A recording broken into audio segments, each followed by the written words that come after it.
যদি একঘেয়ে কড়াইশুঁটি আর আলু সিঙ্গারা আপনাদের খেতে ভালো না লাগে, তাহলে আমার এই সিক্রেট সিঙ্গারার রেসিপিটি একবার আপনারা ট্রাই করে দেখবেন, আপনাদের খুব ভালো লাগবে। এটা বানানোর জন্য প্রথমে আমি বোনলেস চিকেন নিয়েছি, তার সাথে নুন দিয়ে একটা পেস্ট বানিয়ে নেব।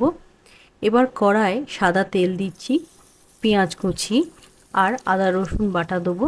এটা আমরা মিডিয়াম ফ্লেমে করব, ভালো করে কষে নেব। তারপর যে পেস্টটা আমরা তৈরি করে রেখেছিলাম চিকেনের, সেটা দিয়ে দেবো। সেটার সাথে এটা মিশিয়ে নেব। তারপর নুন দেবো, ধনে গুঁড়ো, জিরে গুঁড়ো, হলুদ গুঁড়ো, লঙ্কার গুঁড়ো, গোলমরিচ গুঁড়ো আর চিলি ফ্লেক্স। একটু গরম মশলার গুঁড়ো দিয়ে দেবো আর লঙ্কাটা চাইলে আপনারা নাও দিতে পারেন। এবার সব জিনিসগুলো একসঙ্গে কষিয়ে নেব। তারপর আলু সেদ্ধ দেব, লেবু, ভালো করে মশলাগুলো একটু নেড়ে নেব।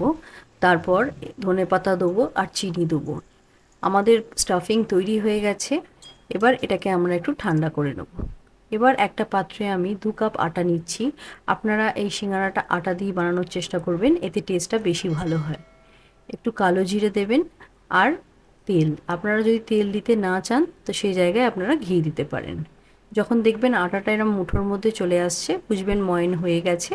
এবার অল্প অল্প করে জল দিয়ে আমরা একটা ডো তৈরি করে নেব। একটু শক্ত ডো তৈরি করব। এবার এটাকে চাপা দিয়ে আমরা 10 মিনিটের জন্য রেখে দেবো। 10 মিনিট পর আমরা লেচি কেটে এটাকে প্রথমে গোল করে বেলে নেব, তারপর একটু লম্বাটে করে বেলে নিয়ে মাঝখান থেকে এরম কেটে নেব। কেটে নেবার পর একটা সাইডে আমরা প্রথমে জল লাগিয়ে নেব, দিয়ে এরম করে সিঙ্গারার শেপটা দেবো। এবার এর মধ্যে পুরটা ভরে নেব। পুরটা একটু ভালো মতন দেবেন, এতে টেস্টটা ভালো হয়।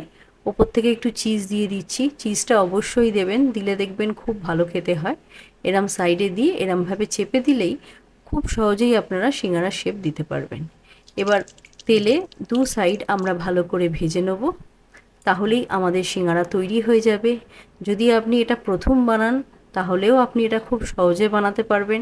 এটা বানানো খুব সোজা আর ভীষণ টেস্টি হয়। দেখুন কতটা চিজি হয়েছে, একবার ট্রাই করে দেখবেন। ধন্যবাদ।